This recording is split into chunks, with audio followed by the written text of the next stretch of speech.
अरे राजेश आजा, बैठ लस्सी पिले, बड़ी बढ़िया मलाईदार लस्सी है। रहने दे यार, ये देसी चीजें अब मुझे नहीं भाती। दिन रात यही खेत देखना, यही लस्सी, गोबर की बदबू, मैं तो ऊब गया इन सब से। मुझे नहीं अच्छा लगता अब ये सब। तुझे गांव अच्छा नहीं लगता, गांव की लस्सी नहीं भाती, तो फिर तुझे भाता क्या है? मुझे भाता है शहर। मेरी बीवी वहां 5 साल से नौकरी कर रही है। उसने वादा किया है जल्दी ही मुझे भी बुला लेगी। फिर मैं भी शहर जाऊंगा, लाखों कमाऊंगा, बड़ी गाड़ी में घूमूंगा। वाह भी वाह, तो फिर हम गांव वालों से रिश्ता तोड़ देगा क्या? भूल जाएगा अपने यारों को? हाँ, मैं तो वापस गांव कभी नहीं आऊंगा। अरे यहाँ पड़े रहकर क्या मिलेगा? यही कीचड़, मिट्टी, खाने में वही तोरी, वही लौकी। वहां शहर में देखना, मेरी बीवी पिज्जा बर्गर बनाकर खिलाएगी मुझे। मेरी मान राजेश, तो शहर के सपने देखना बंद कर दे। शहर में रोटी कमाना इतना भी आसान नहीं है। 5 साल से तो बस यही सपने देख के जा रहा है और पूरे गांव में बस यही कहता है मुझे शहर जाना है। अरे तुम्हें कोई शहर में बुलाने वाला नहीं ना, इसलिए तुम ऐसी बातें कर रहे हो। जलते हो मुझसे। मेरी बीवी तो मुझे जल्दी ही शहर बुला लेगी, देखना। अच्छा, तो तू अब बड़ा शहरिया बाबू हो गया। हाँ तो मैं गांव में नहीं अटकने वाला, वहां चला जाऊंगा, देखना। तुम सबकी आंखें फटी की फटी रह जाएगी। हाँ भाई, हमें भी इंतजार है उस दिन का जब तू सूट बूट पहनकर शहर जाएगा और हम सब तेरी विदाई में बैंड बाजा बजाएंगे। पर तेरी बीवी तुझे बुलाए तो सही। उड़ाते रहो मजाक, लेकिन याद रखना, राजेश नाम है मेरा। एक दिन जरूर शहर जाऊंगा और तब तुम्हें दिखाऊंगा कि असली जिंदगी क्या होती है। इतना कहकर राजेश गुस्से में उठ खड़ा हुआ और अपने घर की तरफ बढ़ गया। पीछे से दोस्त अभी भी हंसते हंसते उसका मजाक उड़ाते रहे। राजेश अपने घर पहुंचा तो गायत्री देवी ने कहा, अरे बेटा आ गया तू? इतनी देर कहाँ लगा दी तूने? हम सब कब से तेरा खाने पे इंतजार कर रहे हैं। अब माँ, इस गांव की कच्ची पगडंडी में मैं पैदल चलकर आ रहा हूँ तो टाइम तो लग ही जाता है खेत से आने में। यहाँ शहर की तरह ऑटो या रिक्शा कहाँ चलता है? अरे जब देखो तू बस शहर की बातें करता रहता है। पता नहीं मैंने कौन सी मनहूस घड़ी में तेरी शादी उस रिया से करवा दी। पढ़ी लिखी थी तो खुद तो शहर चली गई और तुझे भी सपने दिखाकर पागल बना गई। माँ ऐसा मत बोलो, बल्कि रिया से शादी करके आपने मुझे नई जिंदगी दी है। और वो शहर इसलिए गई है ताकि बाद में मुझे भी बुला सके और हम दोनों एक अच्छी लाइफ जी सके। अरे मेरे भोलू राम, तुझे पता नहीं ये लड़कियां कितनी तेज होती है। भैया मैं इतना भी बोला नहीं हूँ कि कुछ समझता नहीं हूँ। मुझे पता है मेरी रिया का प्रेम सच्चा है। वो मुझे जरूर बुला लेगी। परसों ही उसने मुझे कहा वो मुझे लाख रुपए की नौकरी लगवाएगी थोड़े टाइम बाद।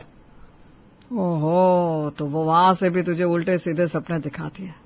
तुझे अभी भी समझ में नहीं आया। चल कोई बात नहीं। तभी उर्मिला ने आवाज दी, मैंने खाना लगा दिया है, सब कोई बैठकर खाना खा लीजिए। उर्मिला की आवाज सुनकर सभी खाना खाने चले गए। उर्मिला ने सबके लिए थाली लगा दी थी और अब सभी खाना खाने बैठ गए। क्या हुआ राजेश भैया, आप खाना नहीं खा रहे हैं? खाइए ना। आपकी दाल में 2 चम्मच घी और डाल दूं क्या? आजकल आप काफी कमजोर होते जा रहे हैं। हाँ राजेश, मैं भी देख रहा हूँ कुछ दुबला हो गया है तू। अरे खाना पीना तो अच्छे से खाया कर। देख तेरी भाभी ने कितनी अच्छी सब्जी बनाई है। भाभी ने जो खाना बनाया वो मेरी पसंद का थोड़ी ना है। वो आपकी बीवी है तो आपकी पसंद का खाना बनाएगी। राजेश ऐसे क्यों बोल रहा है? उर्मिला ने कभी तुझे छोटे भाई से कम नहीं समझा। रहने दो माँ, ये सब कहने की बातें हैं। आज मेरी बीवी भी होती यहाँ तो मेरे लिए मेरी पसंद का खाना बनाती। अरे राजेश भैया, पर ये भिंडी की सब्जी तो आप बड़े ही शौक से खाते थे शादी से पहले। अब पता नहीं धीरे धीरे आपको क्या हो गया। हाँ देख, खेत से ताजा तोड़कर लाई हुई सब्जी बनाई है, इसका तो स्वाद ही अलग होता है। अब मैं ऊब चुका हूँ इन सब चीजों से। पता नहीं आप लोगों को कैसे अच्छी लगती है ये सब। अब तो मैं जल्दी शहर चला जाऊंगा और वहां शहरी रोटियां खाऊंगा। शहर शहर करके पागल हो गया राजेश। अरे तू जैसा सोच रहा है शहर बिल्कुल भी वैसा नहीं है, पर तुझे तो एक ही धुन सवार है। हाँ तो मेरी बीवी बुलाएगी मुझे वहां पर, फिर मैं वहां नौकरी करूंगा और आराम की जिंदगी जीऊंगा। मुझे नहीं खाना ये खाना। ऐसा कहकर राजेश उठकर अपने कमरे में चला गया। तभी गायत्री ने माथे पर हाथ रखकर कहा, हे भगवान, ये राजेश कैसा बावरा हो गया है। इसका आखिर करे तो क्या करे। अगर इसका यही हाल रहा तो कुछ दिन बाद गांव वाले कहेंगे कि बीवी के जाने की वजह से ये राजेश पगला गया है। हाँ माँ, मैं भी देख रहा हूँ। सच कहूँ तो अब मुझे अपने छोटे भाई की बहुत चिंता होने लगी है। पहले तो राजेश भैया सबके साथ बैठकर हंसते थे, बोलते थे। अब तो किसी से ढंग से बात भी नहीं करते, बस कहते हैं मेरी बीवी बुलाएगी, मेरी बीवी बुलाएगी। अरे कल तो माँ तुमने सुना ही होगा, गांव के मुखिया जी बता रहे थे कि राजेश चौपाल पर क्या कह रहा था। बोला मैं तो अब गांव का खाना खाता ही नहीं, मेरी बीवी पिज्जा बर्गर खिलाएगी। और ये सुनकर ना पूरा चौपाल हंस रहा था। हे भगवान, हमारी इज्जत भी ले डूबेगा। प्रेम कुछ तो करना पड़ेगा। 5 साल हो गए रिया को शहर गए हुए, ना कोई चिट्ठी ना कोई खैर खबर। कभी कभी राजेश फोन कर लेता है तो 2-4 मिनट बात कर लेती है, वरना हमसे तो कभी पूछती भी नहीं। हाँ माँ जी, आप सच कह रही हो। रिया ने तो कभी भी ढंग से बात नहीं की, ऐसे में वो राजेश भैया को क्या बुलाएगी। यही तो बात है माँ, राजेश सपनों में जी रहा है और असलियत देखना ही नहीं चाहता। अब अगर हमने इसे रोका तो और बिगड़ जाएगा, लेकिन अगर खुद उसकी आंखों से पर्दा हटेगा तब शायद इसे समझ में आए। तो क्या सोच रहे हो प्रेम? मैं सोच रहा हूँ राजेश को अपने साथ शहर ले जाऊं। वैसे भी मुझे काम से जाना है, वहां जाकर इसकी रिया से मुलाकात करवा दूं। अगर रिया ने इसे अपनाया तो ठीक है, नहीं तो कम से कम सच तो सामने आएगा। हाँ जी, यही सही रहेगा, वरना राजेश भैया तो दिन ब दिन और बावरा होते जाएंगे। पर बेटा अगर वहां जाकर रिया ने इसे कुछ कहा तो? माँ फिर तो अच्छा ही होगा, जितनी जल्दी सच सामने आया उतना बेहतर, वरना राजेश पूरे गांव में मजाक बनता रहेगा। ठीक है बेटा, मुझे भी अब यही सही लगता है, ले जा इसे शहर। ये तय करके प्रेम राजेश के कमरे में पहुंचा। राजेश खिड़की के पास बैठा शहर की तस्वीरों वाला एक पुराना कैलेंडर देख रहा था। क्या राजेश, अभी से ख्वाबों में शहर घूम रहे हो? हाँ भैया, देखो ना, ये ऊंची ऊंची बिल्डिंग्स, बड़ी बड़ी गाड़ियां, चमचमाती सड़कें। रिया भी यहीं रहती होगी ना? मैं भी जल्दी उसके साथ इन ऊंची बिल्डिंग में रहूंगा। अच्छा, तो तेरा इतना मन है शहर जाने का? हाँ भैया, अब मुझे शहर जाना ही है, मेरा बहुत मन है। मुझे नहीं रहना यहाँ गांव में गवारों के साथ। अच्छा फिर ठीक है, चल मैं तुझे शहर ले चलता हूँ। वैसे भी मुझे कुछ काम से जाना है, तो मेरे साथ चल और वहां रिया से भी मिल लेना, और अगर वो कहती है तो वहीं रह जाना, नौकरी भी ढूंढ लेना। सच भैया, आप मुझे शहर ले चलोगे? हाँ भैया, चल अब जल्दी जल्दी सामान बांध लो, हम आज ही शहर के लिए निकलेंगे। मैं 2 दिन शहर में ही रहने वाला हूँ। ठीक है भैया, 2 दिन बाद आप अपने गांव लौट आइएगा, मैं तो वहीं रहूंगा। मेरी रिया मुझे लाखों की नौकरी भी दिलवाएगी, देखना मेरे दिन अब बदलने वाले हैं। ठीक है भाई, चल अब जल्दी से तैयारी कर ले, हम थोड़ी देर में निकल रहे हैं। मैंने ट्रेन की टिकट्स भी बनवाने को कहती थी भोले से। राजेश की खुशी का ठिकाना न रहा, वो मन ही मन सोच रहा था, आखिरकार मेरा सपना पूरा होने वाला है। अब मैं भी गांव से निकलकर शहर की रोटियां खाने वाला हूँ, सबको दिखाऊंगा शहर की जिंदगी क्या होती है। राजेश सूट बूट लगाकर बिल्कुल तैयार हो गया और कमरे से बाहर आया। तभी उर्मिला ने हंसते हुए उसे देखकर कहा, अरे राजेश भैया, ये क्या पहन लिया? ट्रेन में जाने के लिए कोई ऐसे कपड़े पहनता है क्या?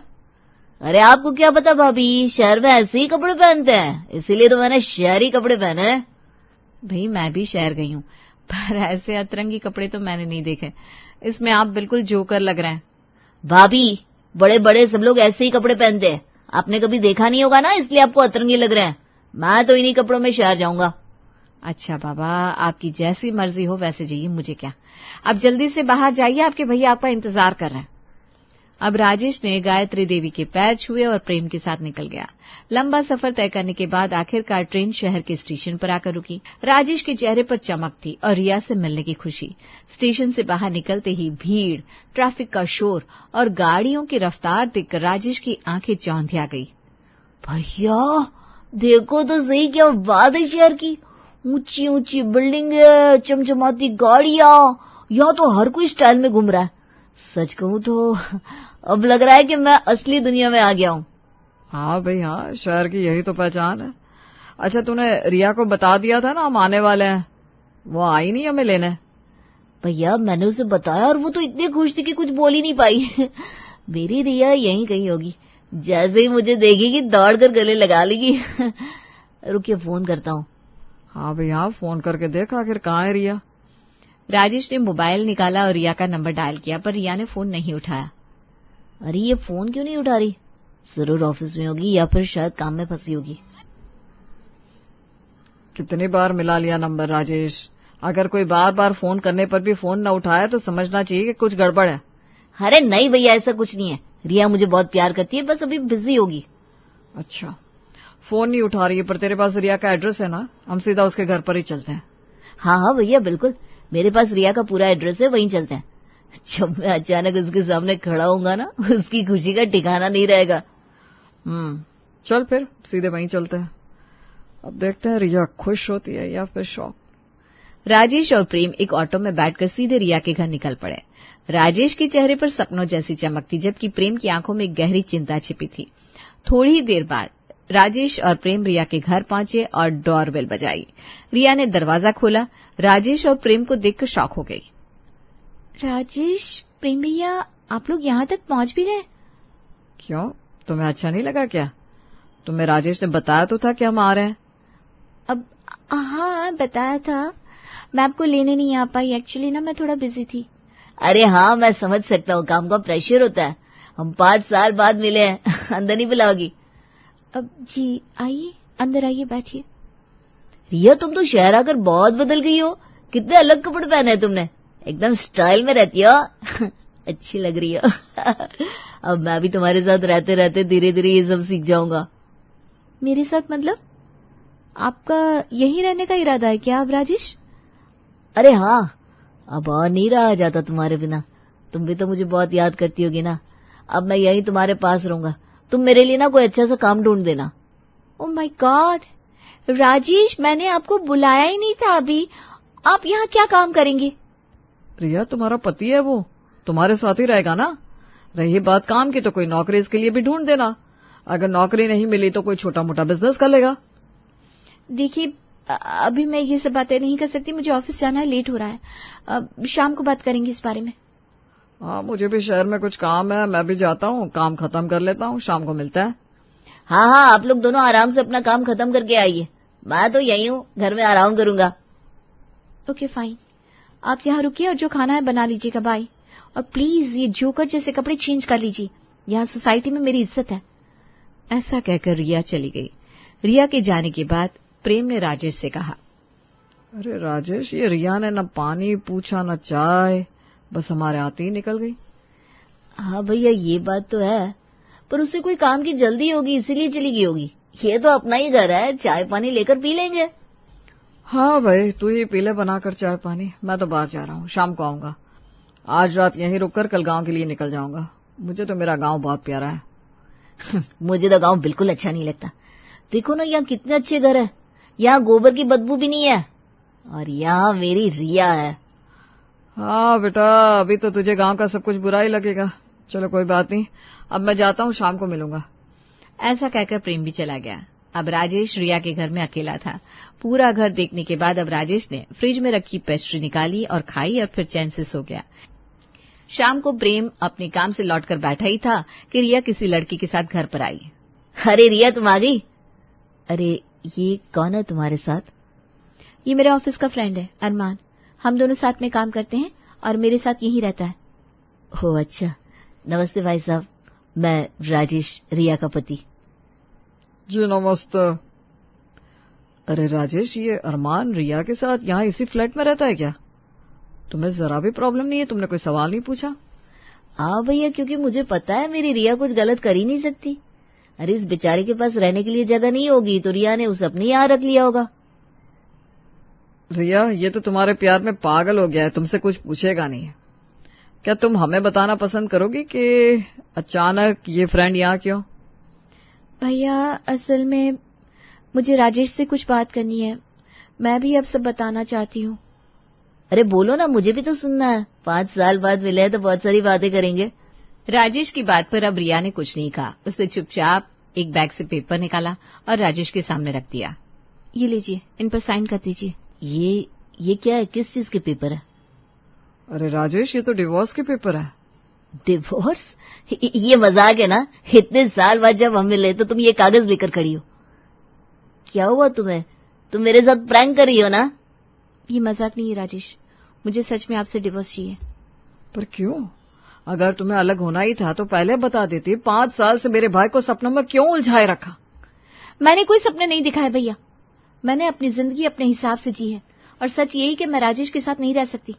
मैंने तो इन 5 सालों में इन्हें एक बार भी फोन नहीं किया, यही बार बार मुझे कॉल किया करते थे। क्यों रिया, मैं गंवार हूं? सिर्फ इसलिए तुम मेरे साथ नहीं रह सकते कि मैं गांव का हूं? हाँ राजेश, यही सच है, तुम गंवार हो। मैं शहर में पढ़ी लिखी हूँ, अच्छी नौकरी करती हूँ।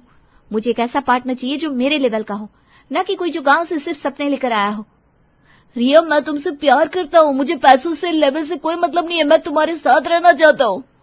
सिर्फ प्यार ही काफी नहीं होता राजेश, और सच कहूं तो मैं अब अरमान से प्यार करती हूँ। हम दोनों शादी करना चाहते हैं। राजेश जी, मैं जानता हूँ ये सुनना आपके लिए आसान नहीं है, लेकिन रिया और मेरी जिंदगी का फैसला यही है।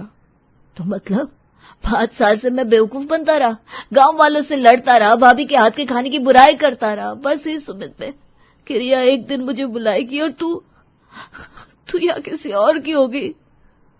राजेश, अब जब रिया तेरे साथ नहीं रहना चाहती तो तू भी इस रिश्ते को जबरदस्ती मत निभा। साइन कर दे और इसे आजाद कर। प्रेम के कहने पर राजेश ने पेपर्स पर साइन कर दी। रिया ने राजेश के हाथ से पेपर लेते हुए कहा, थैंक यू, अब सब आसान हो जाएगा। वैसे खाना खाकर ही जाना, आखिरी बार साथ बैठकर डिनर कर लेते हैं। अब खाने की कोई जरूरत नहीं है, मेरा पेट तो तुम्हारे धोखे से ही भर गया। ये कहकर राजेश उठकर बाहर निकल गया। प्रेम भी बैग उठाकर उसके पीछे चल देता है। बाहर आकर प्रेम राजेश से कहता है, राजेश, ऐसे उदास क्यों होता है भाई? चल अपने गांव चलते हैं, अब अपना घर बसा। भैया, मैं गांव कैसे जाऊं, किस मुंह से जाऊं? मैंने तो सबके सामने कहा रिया मुझे शहर बुलाएगी, मेरे लिए नौकरी दिलवाएगी, मैं शहर की रोटी खाऊंगा। सबके लिए मजाक बन गया भैया मैं। अरे पगले, सुबह का भूला अगर शाम को घर लौट आए तो उसे भूला नहीं कहते। वहां कोई तुझसे सवाल नहीं करेगा। हाँ भैया, अपना गांव बहुत अच्छा है, मुझे भाभी के हाथ की गांव की सब्जी की बहुत याद आ रही है। हाँ, गांव की रोटी और गांव की सब्जियों में ही असली स्वाद है, वही असली जिंदगी है भाई। तू चल मेरे साथ। राजेश आंसू पोंछता है और दोनों भाई चुपचाप स्टेशन की ओर चल पड़ते हैं। कभी गांव को तुच्छ समझने वाला राजेश अब जान गया था कि असली खुशी शहर की रोटी में नहीं, बल्कि गांव की सब्जियों और अपनों के प्यार में है।